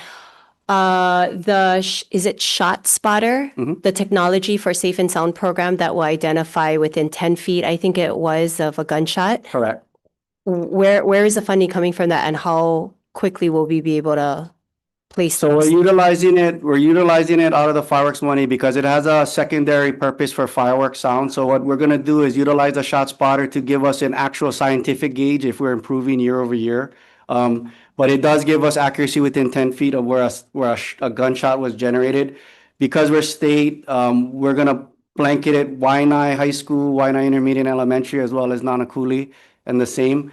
And we're gonna pilot it there. A lot of that we'll do is if there is a gunshot, we're gonna work through our app to alert the school so that they can have more timely lockdowns if a sound is if a gunshot is detected in the area of a school, Thanks. particularly in session. Sorry, last question. And maybe I misheard this, but are you intending on using the shot spotter technology to also spot fireworks? Correct. So because it's a sound technology, they were built for gunshot detection, but we want to overlay them for fireworks and it can heat map. So for example, if we see there's a generation on a certain street, then obviously then that's where something we'll focus our attention on. The another thing we want to be able to do is instead of adding, because right now this year was great, right? It was pretty obvious it was lower, but as as it starts to get tighter and tighter and people wanting to change their mind, we really want to have a scientific way of saying that it was quieter over last year. And that technology would allow us to do that through decibel readings over periods and on a specific day. Thank you, Chair. Requests for Fire Marshal Booth. And as she comes up, I just want to acknowledge Director Lambert for all your efforts and you and your team that you've done. You've And I done a appreciate your fantastic job support, and all that. So thank you. Thank you. You're welcome. If I could direct your attention to table 19 and 20 of your budget. I know because of the transfer of the state fire marshal, how I read this is, are you having a new proposed bill to articulate some of the transfer funds? And do you have those positions been filled within the office of the fire marshal? So that's your general drawdown. So this year, we have not yet filled the positions from Act 302, the inspectors, investigators. I do have the office assistant for advertised. Okay. So hopefully at the end of the month or early February, we'll have that staff person in, and then the deputy working through position descriptions as well as identifying a good candidate. However, based on that, over the last 6 months of identifying kind of where the fire marshal's office sits, where we would like to go and where the bill is, we are proposing a special project to, in lieu of inspectors and investigators, to do an assistant fire marshal position and to increase the wages, similar to what the director was just mentioning about the police officers, as we are easily 20 to 30,000 less than the starting similar level. So with the special project to do things correctly, instead of putting in 2 inspectors and 3 investigators, having a multifaceted position that'll also build depth to be able to reach out on all the different responsibilities that we have.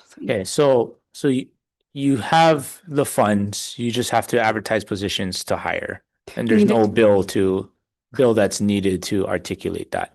Correct, not this year. And this first year and then this supplemental year is really trying to do fact finding and build a solid foundation to make sure that we do this right the first time, instead of having to come back in supplemental and follow on years to say, well, we messed that one up, let's come back. So really doing that evaluation using best practices and how those fit into Hawaii and our unique circumstances with geographical restrictions to not being able to hop in a car. And then last follow-up question I have, Chair. So last session, thanks to Senator Dela Cruz and Senator Inouye and their leadership, we passed Act 303, which is funding for wildfire prevention, right? Fire breaks and all. I think it was $1 million that was appropriated. All I just ask is that as you go through the appropriations, and all due respect to my neighbor island friends, that don't leave Oahu out. Oahu does have, issues, as you know, with wildfires. So if you could just keep that in mind with that appropriation. Understood. And that was always the other way around.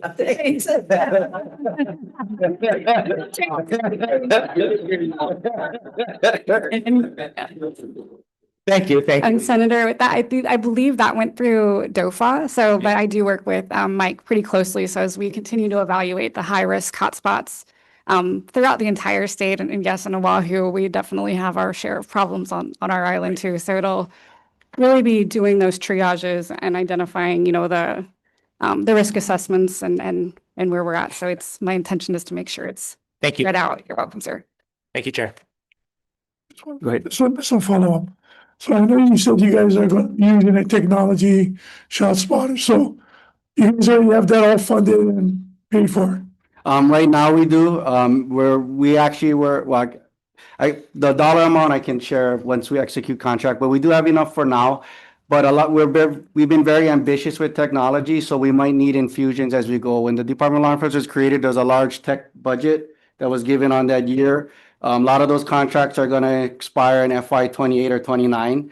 So instead of asking for like a huge infusion in those years, it'd be better if we could get smaller incremental throughout the year and we can just overlap. But right now, we're okay for this supplement year.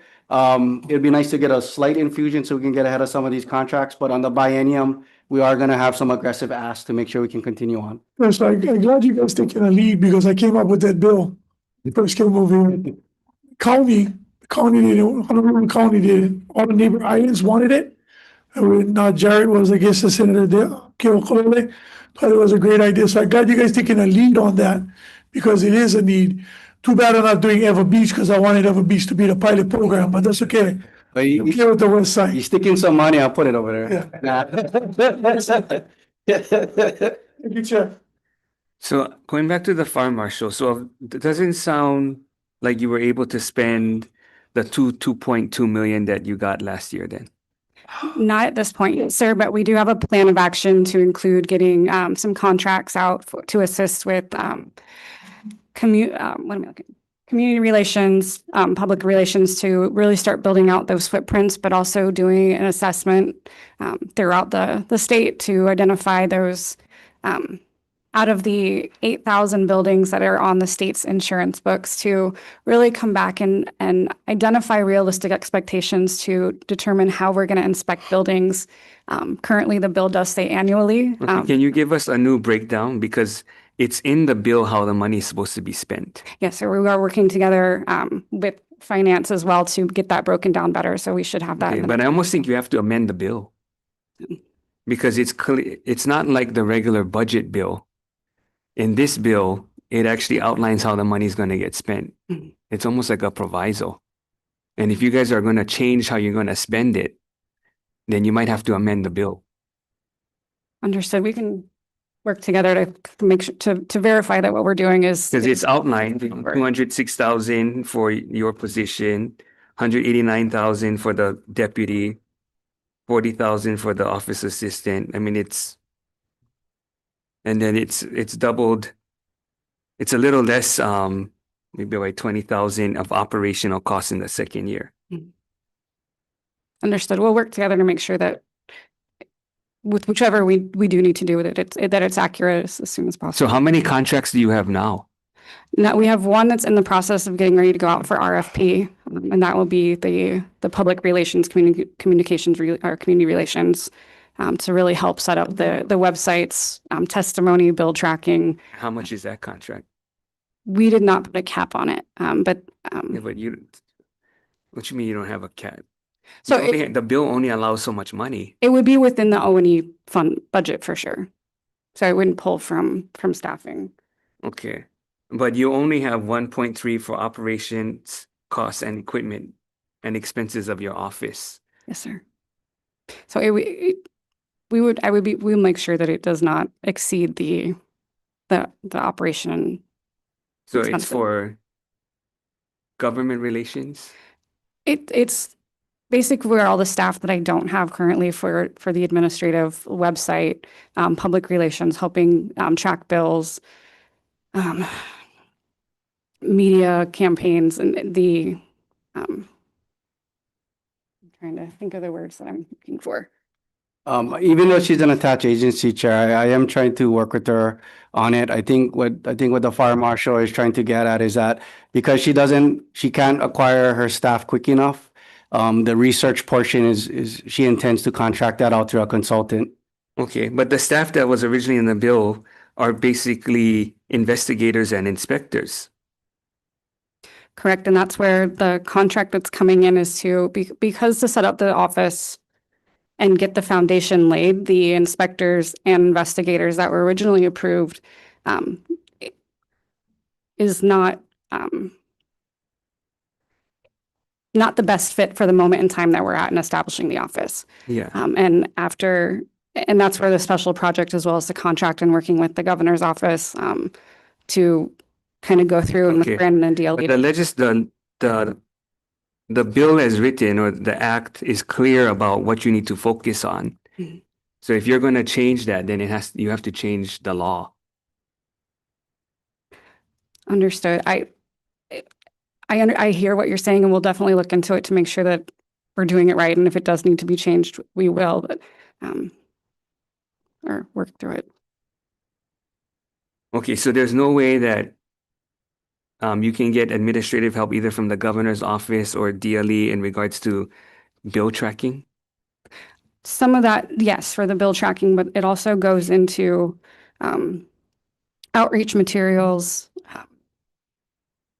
developing and executing websites, communications plans Yeah. to be able to not, So outreaching and communicating what?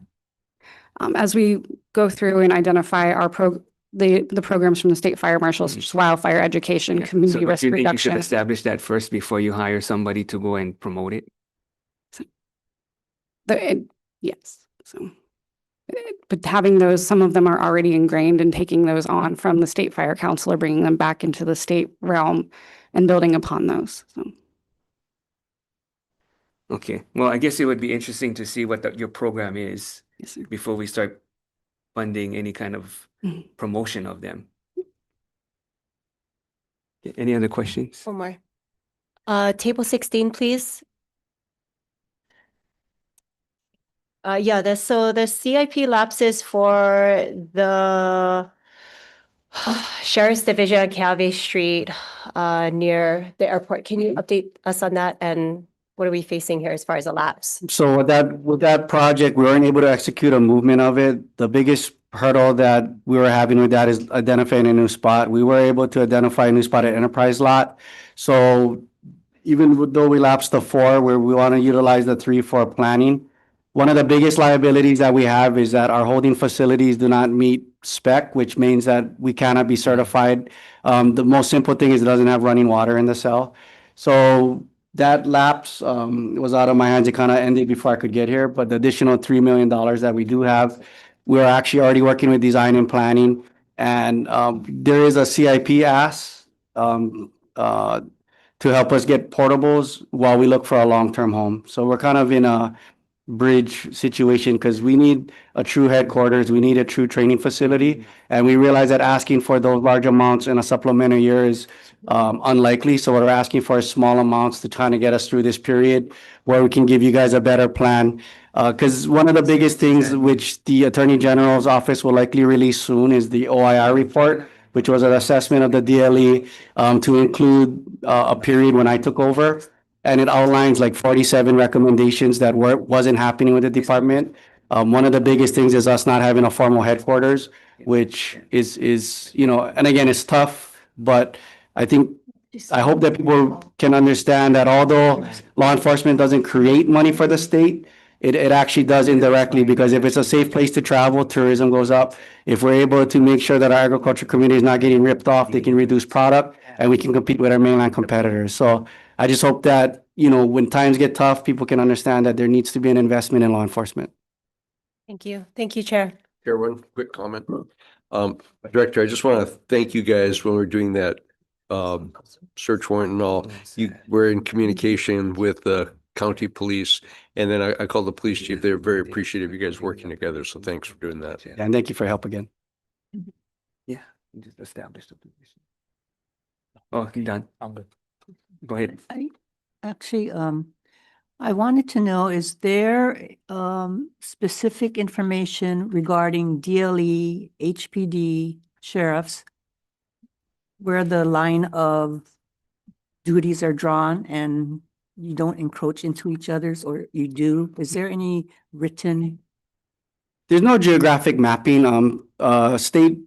Anybody within the Department of Law Enforcement actually has statewide authority, which is actually different from the county. So Honolulu Police Department, the second the plane's wheels go up, they lost their authority to arrest anybody.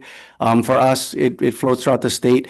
So because there's no clear lines, it's just a matter of me having a high level of coordination with the area county chiefs. I put a lot of effort into Honolulu this year last year in 2025, because they make up 75% or 70% of the populations on this county. In 2026, you guys will see me establish strong partnerships with our neighbor islands. We already have requests from each county to work on that relationship as far as areas. Predominantly, a lot of the support they ask for is around the airports. And we definitely want to extend that through the DOE and through the schools. But of course, that's based on me filling vacancies. And is it comparable then to what you're doing or what your assignments are as to your counterparts on the mainland or other states? Yes, so predominantly what you would see in most states is that the major city police departments, so if you're in a major city, they would take on basically everything. And what the state does is they actually support in the rural communities. So when you have smaller police departments of 20 or less, that's where you would see a sheriff or a trooper supplement them when there's an issue in their area. So I want to kind of mirror that. So a lot of times you'll won't, well, minus the capital area because that's where they work. But I really want to see my sheriffs in the more rural parts of the community where policing and staffing is short because I may have said this in the past, but the counties will determine policing based on population density, which means if you live in sparse areas of the community, you don't have much police coverage. And as we grow the DLE, I hope that you guys will allow me to do staffing based on area and not on population. Because if you do it that way, basically what you would see in very rural parts of the state is you actually may see more sheriffs than you would see county police. And that's actually the model on the mainland. Well, I don't think that's a bad idea. I think for myself, and I don't know about my colleagues, is to understand where the lines are drawn. So we're not, or you're not stepping into somebody else's territory and, or you are, and we're paying for it and not the counties.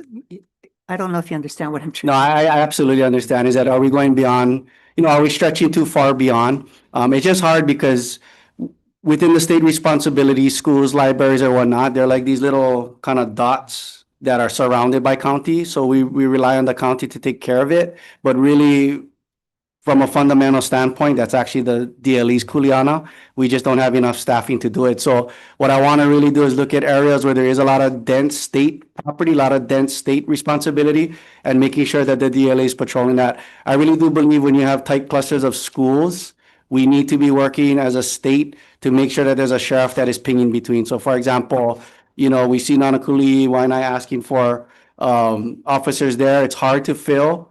But they should definitely be patrolling between those, those areas. Moanalua has issues, these schools throughout the state that are known to have issues. I do believe that we need to build capacity so that a sheriff is hovering within that geographic location.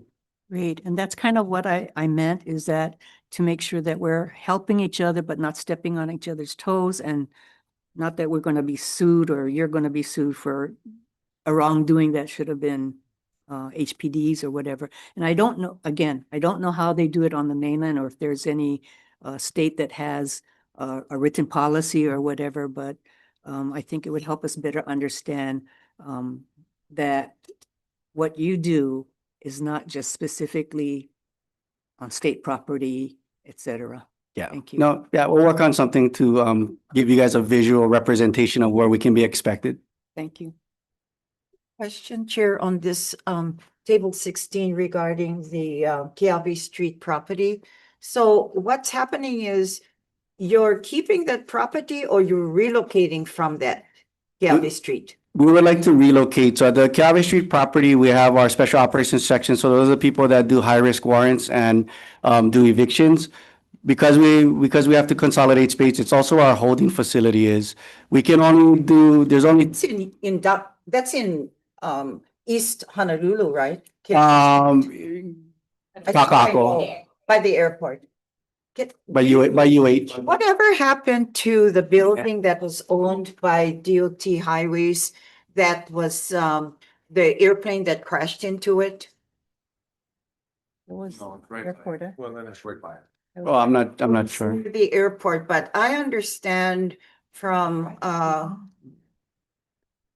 transportation, from DOT, that's a property of the state. And I'm just kind of wondering, because the building that I saw on the damages were on the top. And I was just kind of wondering if you're asking for $4 million and we have. No, that money is lapsing. Oh, They're not gonna, it's gone. oh, yeah. That Yeah. answers the question. There's none. Yeah, my apologies for that. I'm sure you can go find out what's happening with that building. Yeah, Yeah. but in the future, we should do things out of the flood zone. Okay. I see what you're saying. Okay. I just had a quick question on the vacancies. Are all those positions budgeted? What table? Chair. So for what's Step in. represented in the tables, those are budgeted. We actually have 50 positions for Department of Transportation that haven't been established yet. So those are not in the table. So everything that we represented are Okay. funded.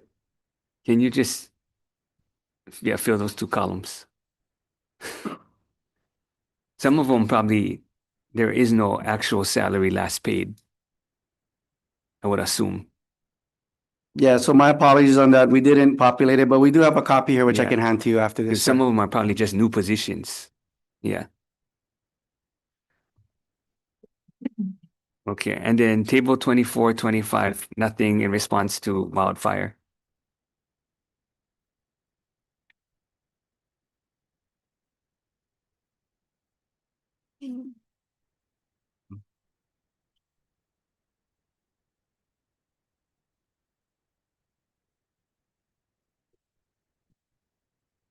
I don't have that one in What is this? table 20. 24 and 25. This is NA.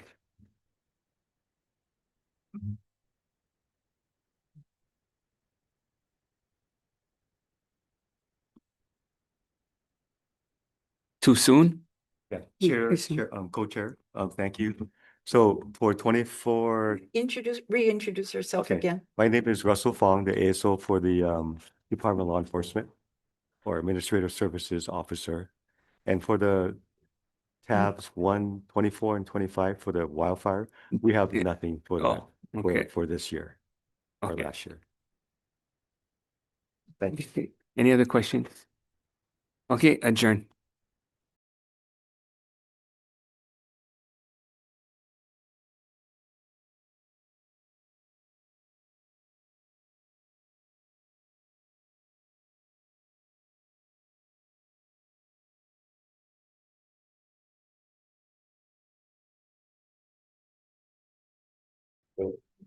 Okay, calling to order the Joint Committee on Ways and Means and Commerce and Consumer Protection. So this afternoon, we're going to hear from the Department of Commerce and Consumer Affairs, who will present their supplemental budget requests. And we can start with table 6. So for members, that's page 16. Aloha, happy new year. Aloha, good afternoon. Here's Should I get that? members of the committee, councils, director, here with members of the department. I'm not actually going to go over it, keep everybody being in all here, relating to our budget and that we appreciate as always this opportunity to come and do it. Consider our budget requests. And thank you for the time that you put in to review our requests and our related submissions. We're here to briefly summarize what's in our budget request and to answer any questions members of the committees may have for us. And as you pointed out, those requests are listed on table 6 of our submission. And very briefly, they're all requests for ceiling increases for use of our special funds. Again, we understand that the legislature has fiscal oversight over the DCCA's funding, and we seek legislative approval of the requested ceiling increases to expend our department's special funds to meet operational needs and to make improvements in support of our mission to provide important commerce and consumer-related services to the public. So the requests are listed on table 6. First is funding for fringe benefits to fully fund employer obligations to provide for payment of increased benefits across 7 programs totaling $1.178302 as set forth in the table. Next is the DCA operations funding, a ceiling increase of $595,915 for the PUC to fund the operations of the Division of Consumer Advocacy pursuant to HRS 269-33. Third is an increased ceiling for the central services assessments payments, as CSA paid out by the department has been more than the line item allowed for it, resulting in operational deficiencies And in table 6, we have them listed at $200,000 for RICO and $200,000 for the business registration division. And lastly, we have funding for communications to expand outreach to the public in the amount of $20,000. So those are our budget requests for, and open to any questions the committees may have for us. Members, questions? You have a question? I just have one question on table 19.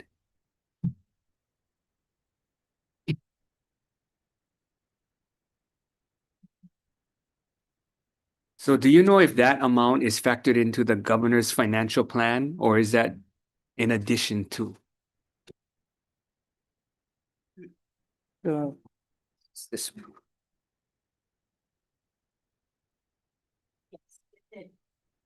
1.5? Table 19, oh, page 35. Yeah, this is a PUC will answer that question. Table 19. Oops, right? Because did the financial plan have bills?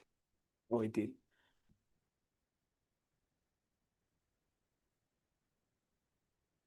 How much was that?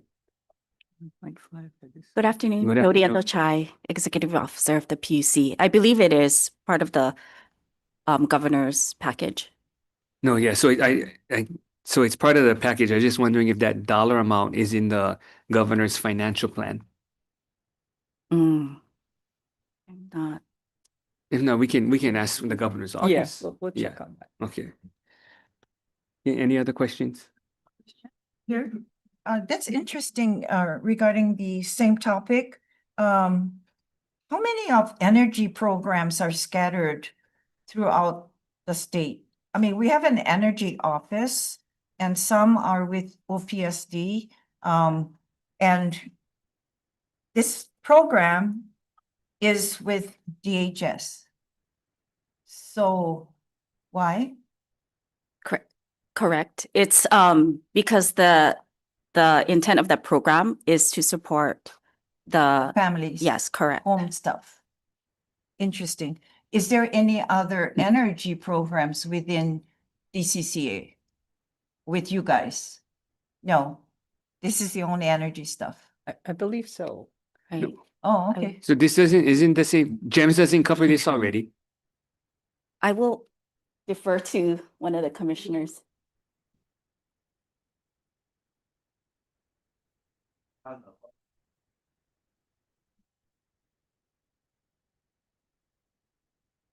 Good afternoon. Good afternoon, Naomi Kwai, Commissioner.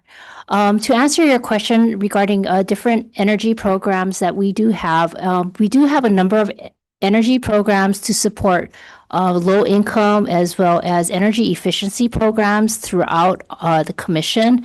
It may be put into other agencies, but we may collect surcharges and we have it dispersed through different contractors and stuff like that. So we have, like, for example, GEMS that helps low income. We have Hawai'i Energy, which also helps for energy efficiency. So yes, we do have other programs that are connected to the PUC. Okay.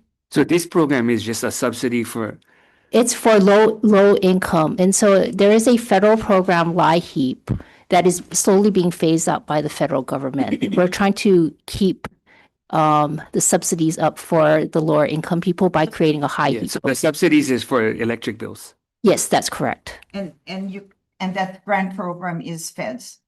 There's a LIHEAP program that is administered by the feds. This We is- are trying to create a state program. Yeah. Okay, thank you. I Thank was you. just curious because there's some energy programs are. So this doesn't matter if you're homeowner or renter. No, it does not. And the program is actually dispersed through like Hawaii Community Action Programs and DHS, and that's kind of why it's a natural fit. Okay, all right. Thank you, Chair. Interesting.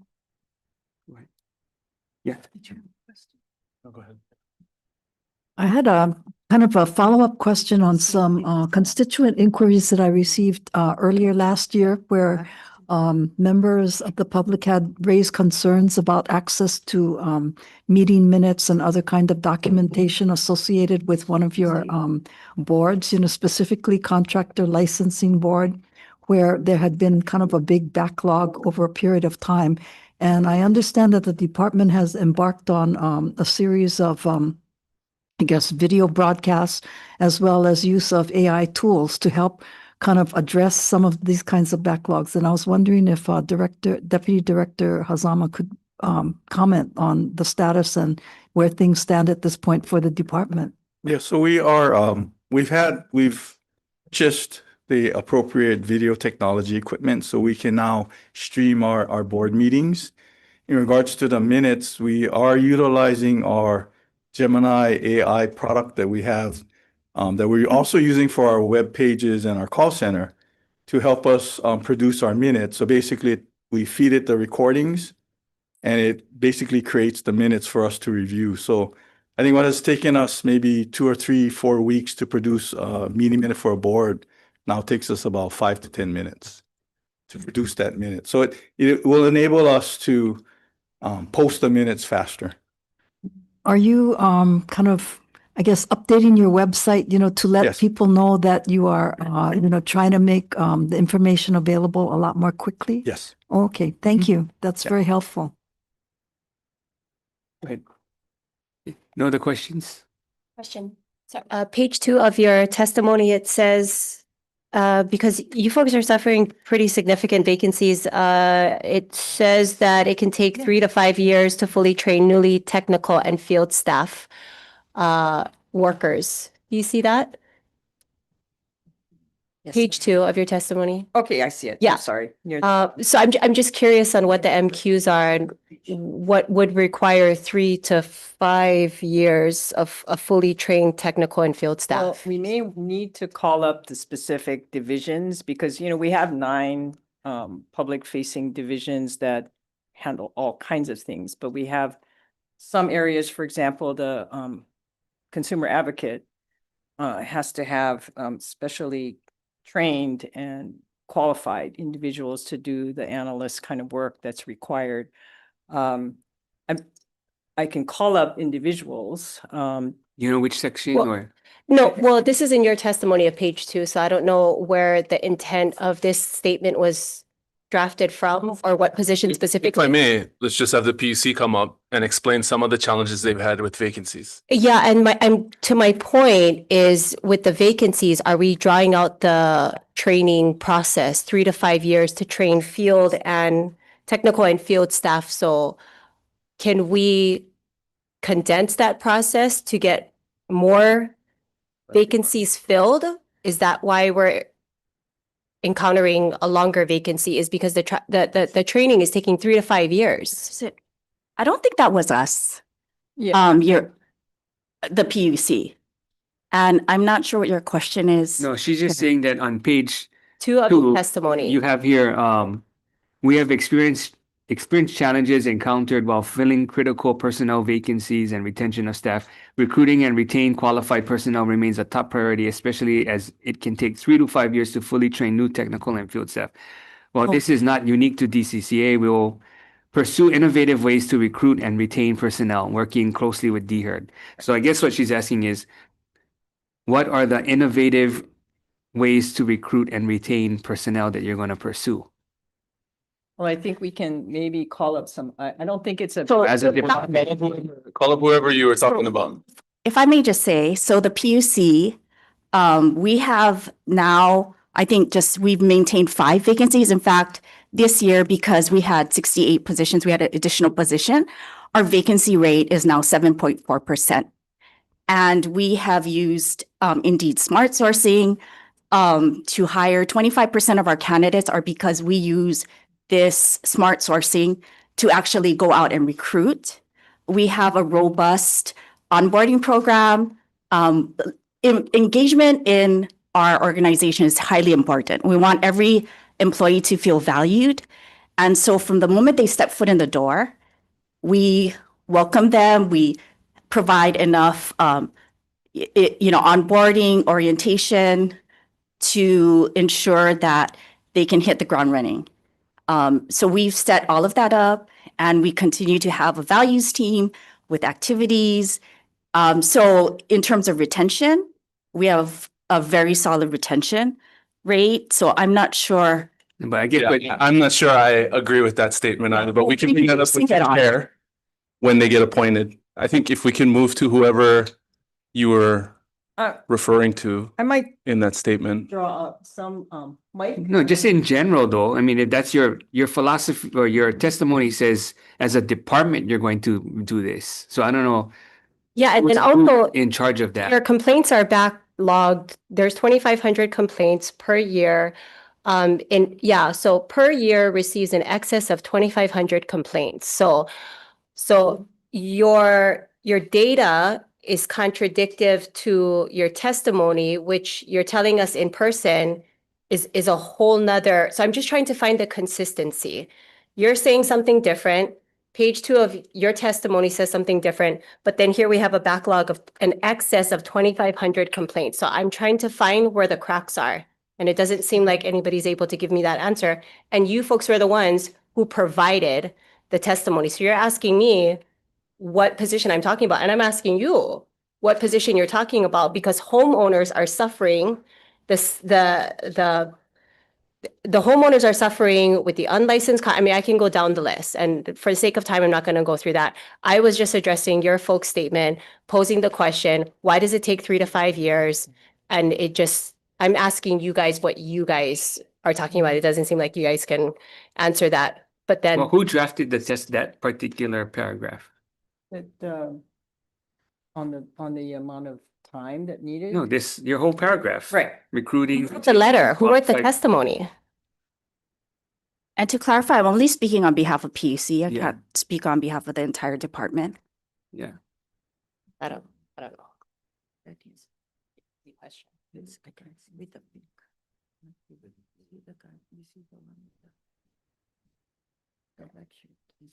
I think that when we prepared this testimony specific to challenges that we're having with personnel vacancies, I mean, we're kind of talking across the board. And when I wasn't trying to avoid the issue about like what positions we're talking about. I mean, we do have, like, as I said, 9 public facing divisions. And that covers a broad range. I mean, you mentioned something about the contractor issue and licensing issues. That's one division of 9. So the skill sets required to do the various jobs within all of the divisions that comprise the DCCA are wide ranging. And what's needed. We have the Division of Financial Institutions, for example. No, you don't need to tell us their challenges, but we want to figure out what are the innovative ways you're trying to meet those challenges? Well, I know that we have employed. So we understand, I mean, we have vacancies and challenges like every other department. So what we're doing is we're looking at, and the highly technical jobs do take longer to train, right? You bring a new person on board, the more technical job, it takes a little while longer to train them. So, but we are looking at the job descriptions of those positions and seeing if we can revise them. We're also looking at ways to reorganize our sections to create what we call career ladders for retention purposes, so that, you know, entry-level people can see that they will have progression if they stay, you know, whatever, 2 years or 3 years, and then they get, you know, there's a career ladder potential promotion for them. So those are some of the things that we're looking at. But, you know, we do have challenges with filling vacancies. Okay, we can just ask in the follow-up memo so you can elaborate on that statement that we will pursue innovative ways to recruit and retain. Yes. And then you can give us what we're doing, a more Some of the detailed stuff summary we're of what that Sure. means. Okay, any other questions? Okay, adjourn.